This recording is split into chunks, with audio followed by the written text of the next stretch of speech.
So I just got back from watching the movies. I thought that it would probably be the only movie that I watched this month, so why not let this be my review for February. So the movie that I watched, it's called Good Luck, Have Fun, Don't Die. I can never remember the title, but okay. So the synopsis of this movie is about this guy who comes to this diner and claims that he's from the future. Not that he claims, he is actually from the future. He comes into this diner and says that he needs to save everyone from the advancement of AI. So he need to recruit some people to join his group so that they can go on to a mission to save the world from AI. And then he said that that wasn't actually his first time at the diner. He has been doing this multiple times. I think it was his 29th time. So he's been like recruiting like different combinations of people, and he's trying to figure out what combination would be the best to make this mission eventually succeed. Yeah. So the whole movie, the mission that we're going through this movie are all from the 29th version of his mission. Okay. So a spoiler-free review of this movie would be that I think this movie is like a very clear anti-AI movie. Like what it says, everything about AI, its danger, it's rapid advancement, it's people misusing it, and then people getting, like basically they cannot differentiate reality and fake and reality. They cannot differentiate between the two, so it's everything very clear. And it's so funny that this movie came out now, that this movie Live Laugh Love came out. What's the title? This movie came out now around the same time as another movie that is another movie that has Chris Pratt in it. It's called No Mercy, and that movie is totally like AI propaganda. It was just saying, like AI is good, AI is trying to make everything neutral and whatever, all that. While this movie, Let Loose, Just Dance, Have Fun, whatever, is totally against all that, and it's very clear, which is why I think it's very, I like it so much, because it feels like there's some kind of hope, I think, against this, because like in everyday, like I see everyone, like people I know, people I love are using this technology, and it's for ridiculous stuff, and they use it, like they depend on it, and I feel so sad. Look, and like it's not like I haven't said anything, I've said it, like, and it's so sad. Like we need like a wake-up call. Like at least don't use it for like ridiculous stuff, don't use it for things that are not necessary, because the more you use it, it's like there's so many chances of like people misusing it. It's so easy for people to misuse it. I'm sorry. Yeah, anyways, so that's it's good. This movie it's a goofy movie, not the Disney kind, but it's a goofy movie, as in it's humorous, it's fun, it's not overdone, but it's like it's a lot, and there's a lot of things that happens and you think it's ridiculous, and then it's too much, everything, but then you realize, so it's about AI, so it makes sense.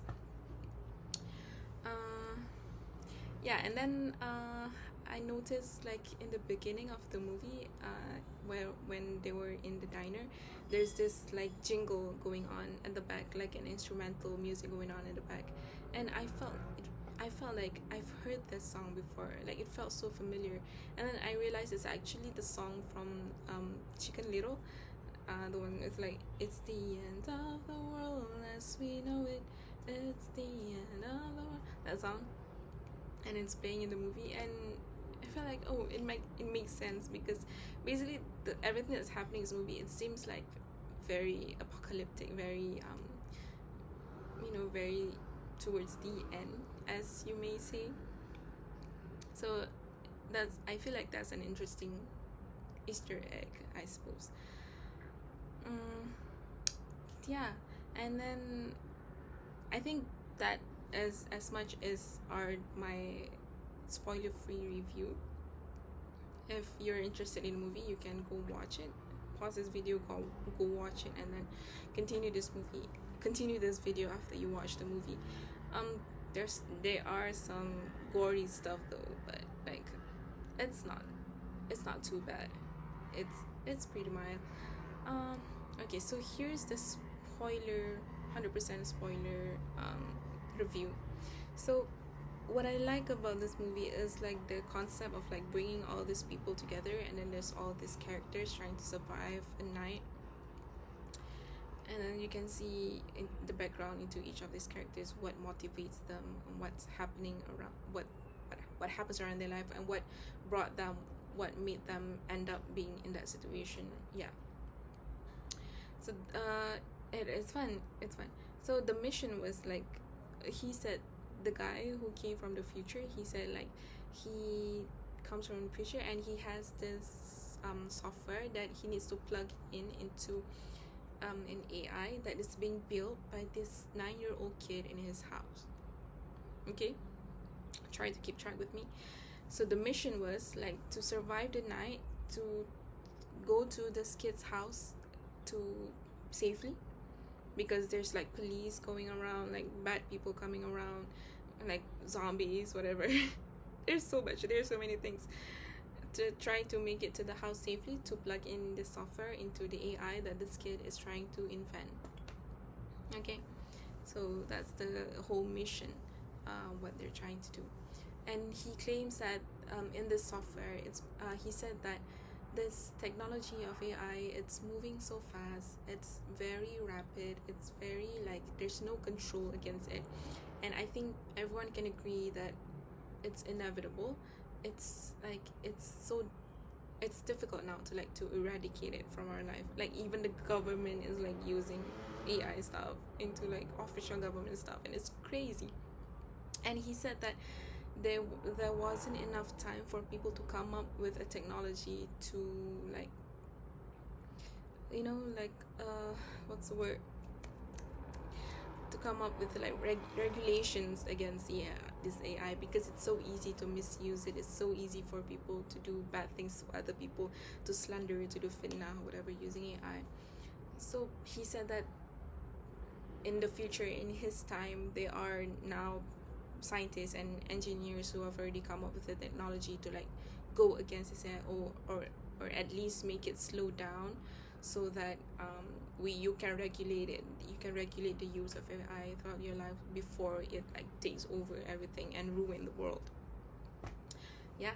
So he comes back with this software, and the point was to like put this into this AI that is in the making, to like stop everything, to prevent things from going bad in the future. Yeah. So as we watch the movie, we see like the backgrounds of all these people in the group, and how this technology affects their life. The first one was this woman who had lost her son from a school shooting. So there's also like a lot of concept of school shooting, like violence at school, and then people like suddenly disappear from life because of like bad people having access to like violence, having access to weapons and everything. And how do these people deal with that grief of like losing someone overnight, losing someone like in a blink of an eye, without any precautions, without any like hints of like the person that you love is gonna be missing, So this woman, she lost her son to a school shooting, and then as she was going through like certain counseling programs, she met these people who introduced her to this one company. And then as she walks in, um this person just said, oh, we're actually gonna clone your son. And she was like, oh, and that's possible, like you can do that. And then he was like, yeah, I mean, it's not perfect, but you get a full body of your son, with human flesh and meat. It's not robot, it's like actually human flesh, but the personality can be customized based on how you want it or whatever. And then obviously this technology is expensive, right? But he said that you can get a discount because the government is funding it. And it's so funny to hear that, because like I feel like if that happens, if that technology is like happens sometimes, I think it would be so possible for the government to like just funding that program for people to deal with grief or whatever, because government loves this technology of AI, of like playing God or whatever. And the funny thing is, when she actually went through that program and she got her son, and like a more cheaper package that she got, there's actually an ad. So her son would randomly say like an ad every few times in a day, to just because it's a much cheaper package. And it's so funny. And then every time he sees like a soldier, every time these clones see like a soldier or people of in the army or whatever, they would say thank you for your service to those people. And it's so funny.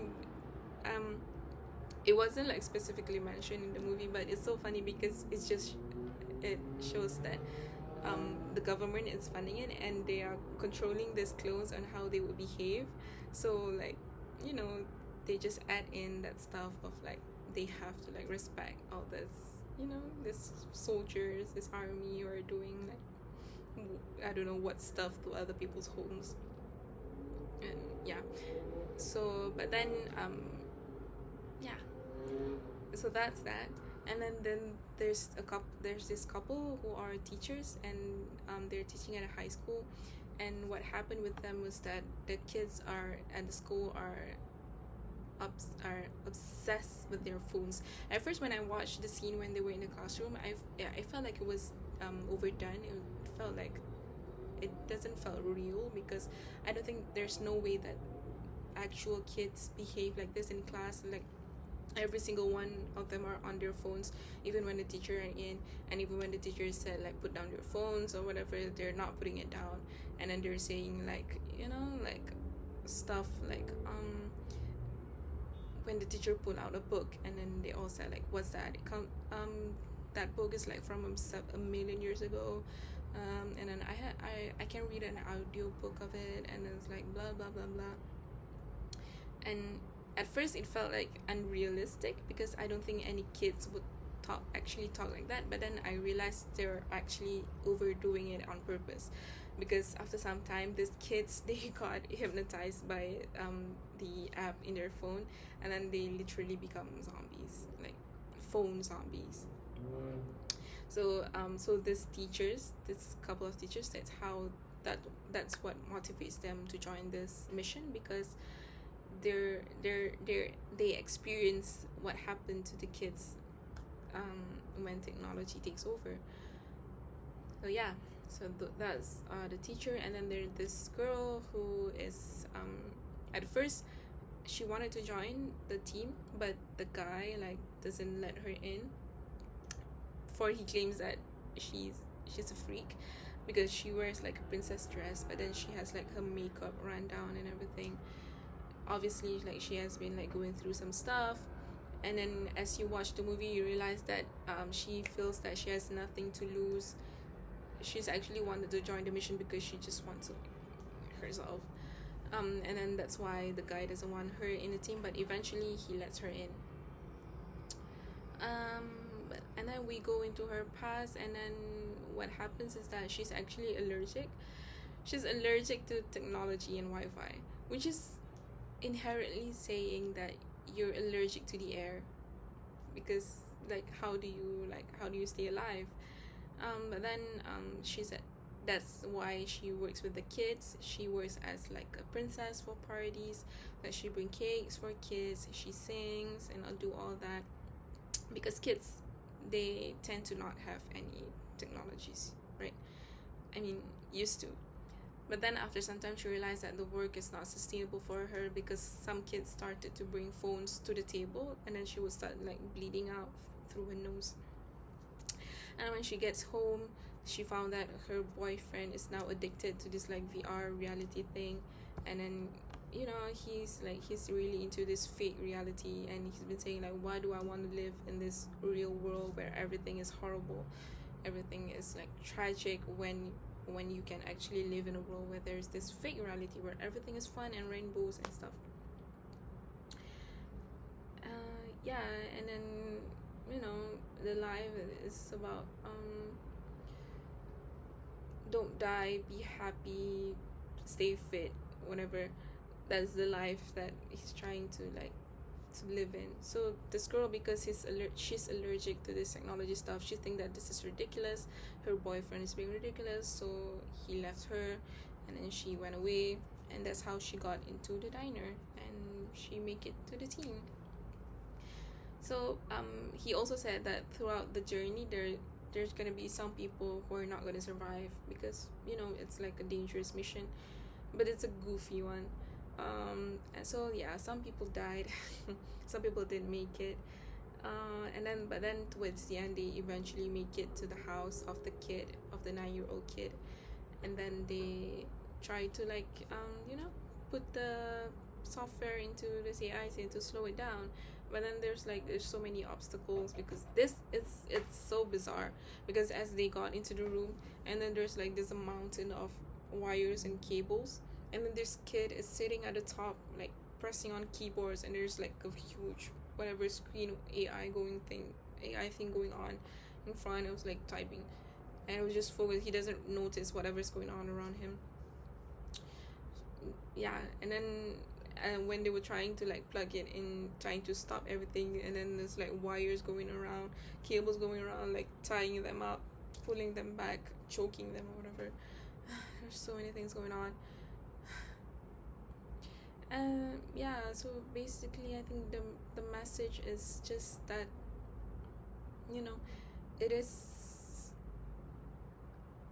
it's bad.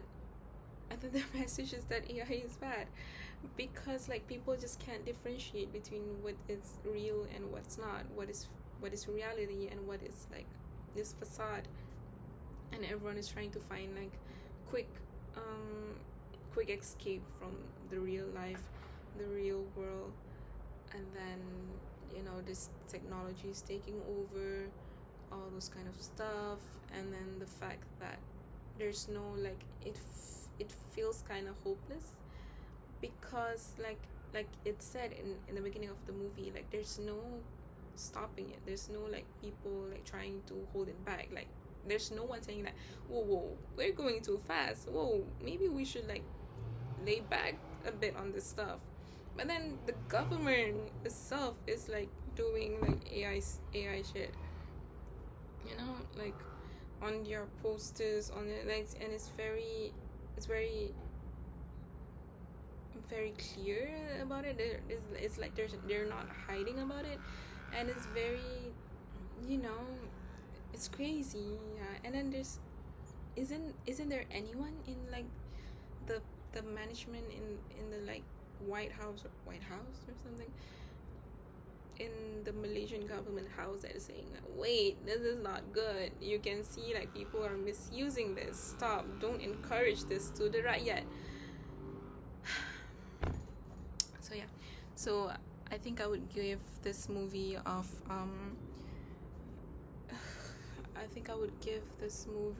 Let Loose, Stay Tight, Be Fit movie and 8.75 out of 10. Yeah, it was a fun movie, but I don't know if I would watch it again on my own just for fun. I think if I want to introduce this with someone, I would watch it with them, but on my own, I don't know, I'm not sure, because I mean there are some like funny stuff going on, but it's not like it's just like kind of stuff, but it's not like kind of stuff. But the message is good. That's why I like it, and it's fun. That's chemistry of the people are good, the characters are good. Yeah, so that's my February review. Oh my god, this video went on for 20 minutes. I suggest that you watch this at a second speed. Okay, that's all. Bye. That's for February.